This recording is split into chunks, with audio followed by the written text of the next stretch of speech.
एक व्यक्ति हनुमान जी के मंदिर गया। उसको कोई संतान नहीं थी। उसने हनुमान जी से आराधना की, हे हनुमान जी, आपकी कृपा से सभी दुर्गम कार्य सुगम हो जाते हैं। कृपा करें, मुझे एक सुंदर सा बेटा अगर मिले तो मैं आपको हीरो का हार चढ़ाऊं। पुजारी ने कहा, कोई चिंता मत कीजिए, हम आपकी ओर से अनुष्ठान करेंगे। पुजारी को भी लोभ था, हीरे का हार चढ़ेगा तो अपने को ही मिलेगा। 40 दिन का पाठ किया। संयोग से, सौभाग्य से उनकी पत्नी गर्भवती हो गई। निश्चित समय के उपरांत इनको पुत्र रत्न पैदा हो गया। बेटे का नाम रखा हीरालाल।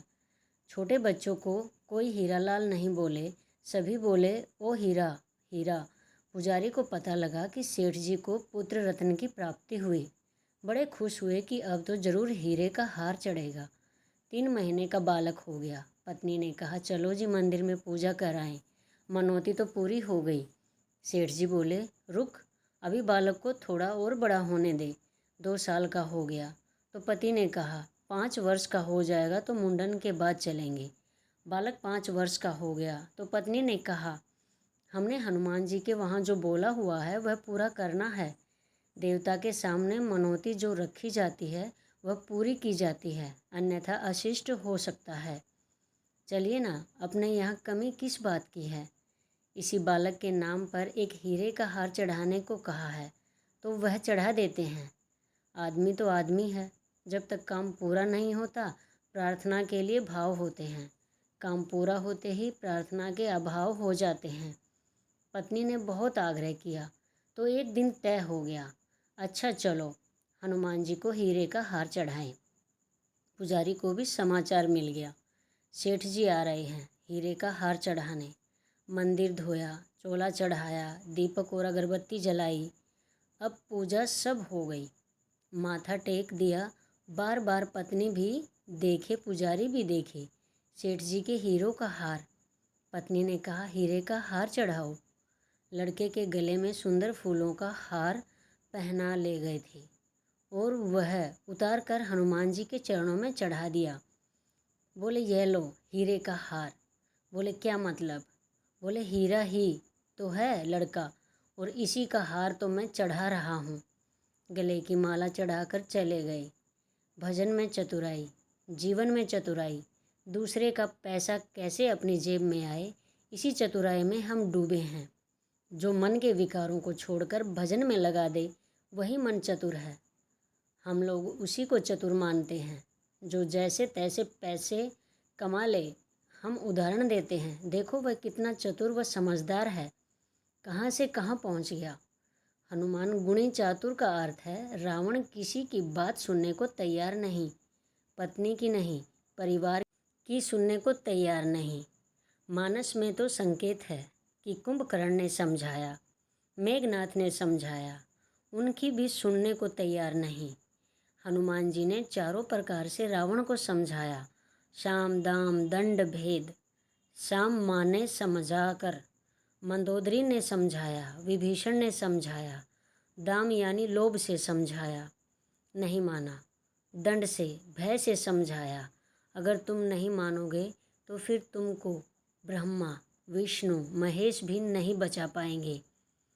तुम रामद्रोह छोड़ दो और भेद से यानी कपट से भी समझा दिया। सज्जनों, हनुमान जी ने सारी लंका जलाकर राख कर दी।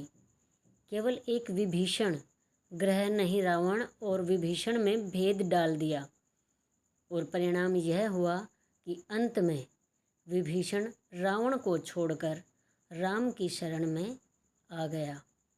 वैसे इसमें बुराई नहीं है। अज्ञानतावश मानसिक कमजोरी के कारण अगर कोई दुर्जन के चुंगल में सज्जन फंस गया तो येन केन पराक्रेन, दुर्जन के चंगुल से निकालकर परमात्मा के संपर्क में ले आना कपट नहीं है बल्कि नीति है। तो दुर्जन से सज्जन को हनुमान जी ने दूर कर दिया। रावण को जब यह पता लगा कि पूरी लंका जल गई, केवल विभीषण का घर बचा है, तो रावण का माथा उसी समय ठनक गया कि यह विभीषण लगता है कि इस वानर से अंदर ही अंदर मिला हुआ है, इसी ने उसे मृत्युदंड से बचाया है। और उसी आग को रावण हृदय में लिए बैठा रहा। अंत में रावण ने विभीषण पर लात का प्रहार कर दिया। जा उसी तपस्वी की शरण में जा, तो साम दाम दंड भेद चारों नीतियों का जो जीवन में पालन करता हो वह चतुर नहीं अति चतुर है। हनुमान जी महाराज रामकाज करने को आतुर हैं और हम सब कामकाज करने को आतुर हैं। जब देखो यही सुनने को मिलता है। बड़े ज़रूरी काम से जा रहा हूँ। कहाँ गए थे? बड़े ज़रूरी काम से। कहाँ जा रहे हो? बड़े ज़रूरी काम से। भैया न रात न दिन न सुबह न शाम 24 घंटे काम ही काम।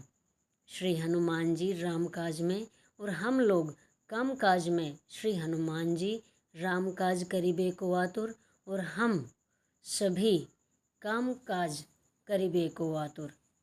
देखो रामकाज और कामकाज ये कोई विरोधाभासी नहीं, इन दोनों में कोई विरोध नहीं है, दोनों बिल्कुल एक हैं।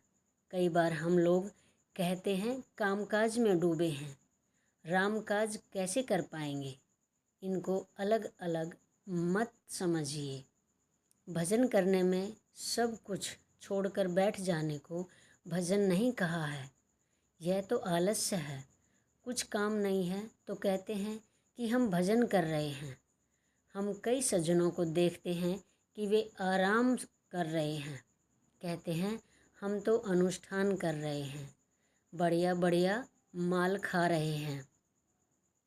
कहते हैं कि हमारा तो उपवास चल रहा है, हमारा व्रत चल रहा है। यह चतुराई है, यह चालाकी है। सब कुछ छोड़कर किसी कमरे में कैद हो जाना भजन नहीं है। भजन का अर्थ है सब कुछ भगवान से जोड़ देना। यही रामकाज है। जय श्री राम, जय श्री हनुमान जी। कमेंट में श्री राम जी लिखना ना भूलें। धन्यवाद।